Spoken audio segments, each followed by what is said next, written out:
வணக்கம் கதிரவன் ஜோதிடம் சேனல் நேர்களே, நான் உங்கள் அன்பான சயின்டிபிக் வேதிக் அஸ்ட்ராலஜர் அஸ்ட்ரோரஞ்சி பேசுகிறேன். நல்லது நினைப்போம், நல்லதே நடக்கும்.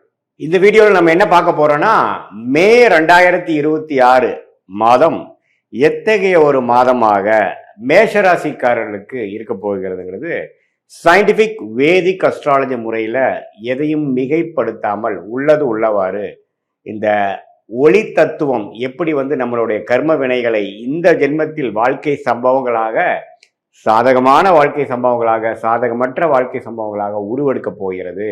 அதுக்கு கிரகத்தின் சஞ்சாரங்களும் பெயர்ச்சியும் எப்படி ஒரு தாக்கத்தை மேஷராசிக்காரர்களுக்கு மே மாதம் 2026 அந்த 31 நாட்கள் எப்படி இருக்க போகுதுங்கிறது நாம துல்லியமாக சயின்டிபிக் வேதிக் அஸ்ட்ராலஜி முறையில் பார்க்க போறோம் இந்த வீடியோவில். இப்போ பாருங்க, ஆண்டு கிரகம் என்று சொல்லப்படுகிற குரு 3ஆம் இடத்திலே நீடித்திருக்கிறார். சனி விரய சனியாக 12ஆம் இடத்தில் இருக்கிறார். ராகு 11ஆம் இடத்திலும், கேது 5ஆம் இடத்திலும் நீடித்திருக்கிறார். அதுல எந்த ஒரு மாற்றமும் நாம மே மாதம் பார்க்க போறதில்லை. ஜூன் மாதத்துக்கு அப்புறம் தான் குரு பயிற்சி நடக்கிறதுங்கிறது உங்களுக்கு தெரியும். சரி, அப்படி இருக்கும் பொழுது செவ்வாய்ங்கிற அந்த ராசி அதிபதி எப்படி இருக்கிறாரு அப்படின்னு பார்த்தா, முதல் 2 வாரத்துக்கு 12ஆம் இடத்துல இருந்து அதுக்கப்புறம் 3வது 4வது வாரத்துக்கு ராசிக்குள்ளேயே செவ்வாய் வரார். சரி, ராசிக்குள்ள செவ்வாய் வரப்போ யாரோட சேர்றாரு அப்படின்னு பார்த்தா சூரியனோட சேர்றாரு, புதனோட சேர்றாரு. சூரியனும் புதனும் ராசிக்குள்ளேயே இருக்கிறார்கள்ங்கிறது நம்ம தெரிஞ்சுக்கணும். 2ஆம் இடத்துல சுக்கிரன் பார்த்தீங்கன்னா முதல் 2 வாரத்துல இருந்து 3வது 4வது வாரத்துல 3ஆம் இடத்துக்கு மாறுறார். ஸோ சுக்கிரனின் சஞ்சாரம் மேஷராசிக்கு ரொம்ப நல்லா இருக்கு. அதே சமயத்துல சூரியன் ராஜோகாதிபதிய சூரியன் ராசிக்குள்ளேயே வருவது ரொம்பவும் நல்லது. அதே சமயத்துல குரு 7ஆம் இடம்ங்கிற திருமணம், குடும்பம், நண்பர்கள் ஸ்தானத்தை பார்த்து நீடித்திருப்பது நல்ல ஒரு முன்னேற்றத்தை கொடுக்குது. பட் சனி 12ஆம் இடத்துல இருக்கிறதுனால விரயங்கள் நிறைய போய்கொண்டு இருக்கிறது. உங்களுக்கு கடந்த ஒரு 6-7 மாசமாவே பார்த்தீங்கன்னா என்னதான் வருமானங்கள் இருந்தாலும் சுப செலவுகள் கொண்டிருக்கிறது. குழந்தைகளுக்காக செலவு பண்றது, ஒரு நல்ல ஒரு இன்வெஸ்ட்மெண்ட்டுக்கு ஒரு பணத்தை முதலீடு செய்வது, அதே மாதிரி சில ஃபங்க்ஷன், சில சுப விஷயங்கள் நடத்துவதற்காகவும், சில பிற்காலத்துக்கு வரக்கூடிய ஒரு ஒரு ஒரு பலனுக்காக இப்போ நம்ம சில முதலீடுகள் செய்வதற்காகவும் நம்ம விரயசனியாக மேஷராசிக்காரர்கள் நல்லாவே செஞ்சு கொண்டு இருக்கிறார்கள். அதில் ஒரு நல்ல தசாபுக்திகள் போயிருக்கிறவங்க ஒரு உபயோகமான ஒரு சுப முதலீடாகவும், தசாபுக்திகள் சுமாராக போகாமல் ஒரு மாதிரி பிரச்சனைக்குரிய தசாபுக்திகள் போகும்பொழுது ஒரு வீண் விரயமாகவும் போய்கொண்டு இருக்கிறதுங்கிறது தான் உண்மை. ஸோ இத்தகைய ஒரு மேஷராசிக்காரர்களுக்கு முதல் 2 வாரம் பார்த்தீங்கன்னா ராசி 12ஆம் இடத்துல இருந்து செவ்வாய் சனியோட சேர்ந்து சில பிரச்சனைகள், டிராவலிங்கில் சில இடைஞ்சல்கள், அலைச்சல்கள், விரயங்களில் ஒரு பிரச்சனைகள், உடல் உபாதைகள், வம்பு வழக்குகள், கடன் பிரச்சனைகள், இது மாதிரி கொஞ்சம் ராசி அதிபதி சனியோட சேர்றதுனால மேஷராசிக்காரர்கள் கொஞ்சம் டிஸ்டர்ப் ஆகக்கூடிய அமைப்புகள், எண்ணத்தை சொல்லி எண்ணத்தை பண்ணிங்கிற மாதிரி ஒரு மாதிரியான ஒரு மன சஞ்சலத்தை கொடுக்கக்கூடிய அமைப்பு முதல் 2 வாரம் இருக்கு. அதுக்கப்புறம் 3rd and 4th வீக் கிட்டத்தட்ட மே 15க்கு அப்புறம் பார்த்தீங்கன்னா ராசி அதிபதியே செவ்வாயே ராசிக்குள்ள வருவது மிகவும் அருமை. ஸோ அது சூரியனோட சேர்ந்திருக்கிறது அருமையான விஷயம். சனி விட்டு விலகிறாரு பாருங்க, அது ரொம்ப நல்லது.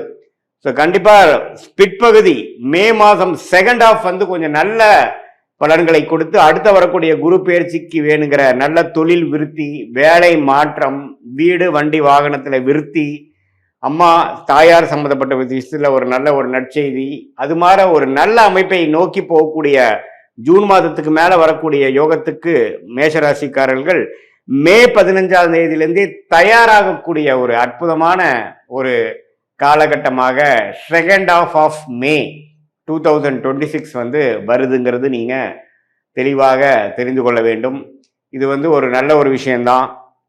எந்த விதத்திலையும் பார்த்தீங்கன்னா நம்ம ஒரு ஒரு பாதிப்பு இல்லாமல், பணவரவு பிரச்சனை இல்லாமல் வரும். ஏன்னா சுக்கிரனே ரிஷபத்திலிருந்து 15ஆம் தேதிக்கு அப்புறம் மிதுனத்துக்கு போகுது. எல்லாமே கொஞ்சம் நல்ல விஷயங்கள், பெண்கள் விஷயங்கள், சுப செலவுகள், ஆடம்பர விஷயங்கள், அது மாதிரி விஷயங்கள்லாம் நல்லா செலவாகும். அதே சமயத்தில் குடும்பத்தில் கொஞ்சம் நல்ல ஒரு இதுவரை அப்படி இப்படி கொஞ்சம் சங்கடங்களும் மன கருத்து வேறுபாடுகளும் இருந்ததெல்லாம் கொஞ்சம் நீங்கி கொஞ்சம் பேச்சப் ஆகக்கூடிய அமைப்புகள்லாம் கண்டிப்பாக உண்டு. சில பேர்த்துக்கெல்லாம் திருமண விஷயங்கள், மேஷராசிக்காரர்களுக்கு திருமணம் நடக்கக்கூடிய அமைப்புகள், கை கூடக்கூடிய அமைப்புகள் ரொம்ப நாளாக பார்த்துட்டு இருந்து இப்போ அமைஞ்சிருச்சுங்கிற மாதிரி விஷயங்கள்லாம் அடுத்தடுத்து வரக்கூடிய அமைப்புக்கு வேணுங்கிற ஃபவுண்டேஷனான அமைப்புகளை கொடுக்கக்கூடிய ஒரு அருமையான தருணமாக மேஷராசிக்காரர்களுக்கு ஆண்டு கிரகத்தை வைத்து பார்க்கும் பொழுது ராசி அதிபதி சூரியன், புதன், அதுக்கப்புறம் வரக்கூடிய சுக்கிரன், இதெல்லாம் வைத்து பார்க்கும் பொழுது ஓரளவுக்கு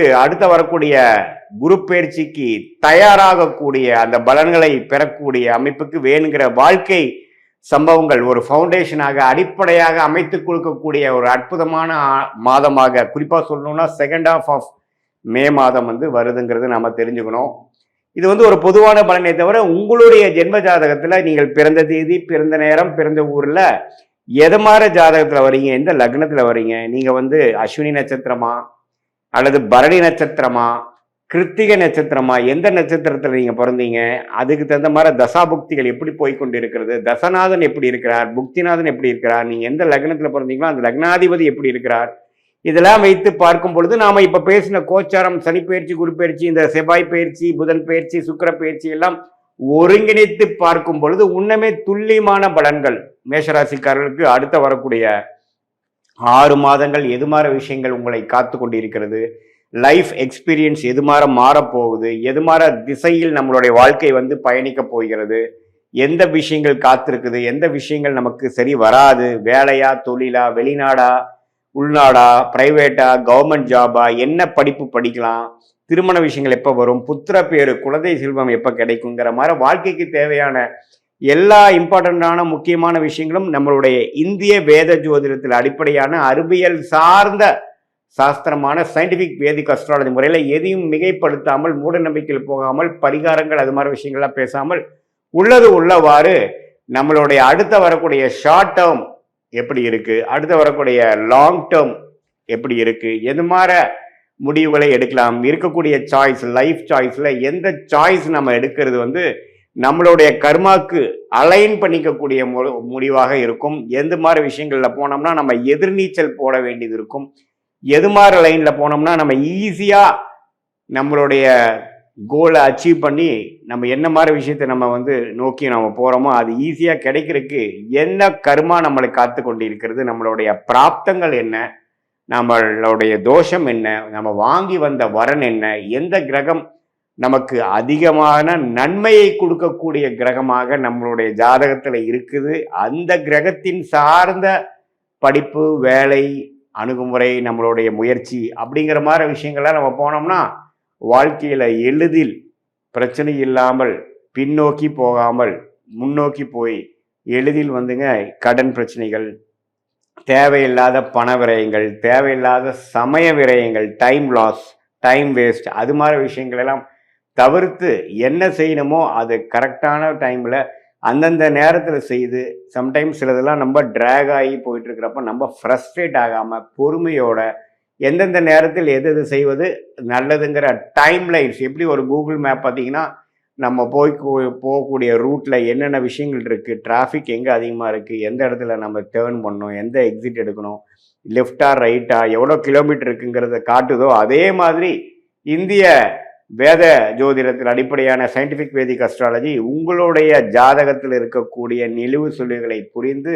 உங்களுடைய பாஸ்ட் லைஃப் என்னங்கிறது நீங்கள் சொல்லும்பொழுது ஆமாம் சார் இப்படி தான் இருந்ததுங்கிறது நீங்களே அக்செப்ட் பண்ணிட்டு அடுத்த வரக்கூடிய ப்ரெசென்ட் எப்படி இருக்க போகுது, அடுத்த வரக்கூடிய ஃபியூச்சர் எப்படி இருக்க போகுது, இப்போ இமீடியட் ப்ரெசென்ட்டு இமீடியட் ஃபியூச்சர் எப்படி இருக்க போகுதுங்கிறதெல்லாம் நாம் தீர ஆலோசனை பண்ணி அதுக்கு தகுந்த முடிவுகளை எடுத்து நீங்கள் வாழ்க்கையில் முயற்சி செய்தால் எளிதில் வெற்றி பெற முடியும் என்று சொல்ல விரும்புகிறேன். மீண்டும் மற்றொரு காணொளியில் சந்திப்போம்.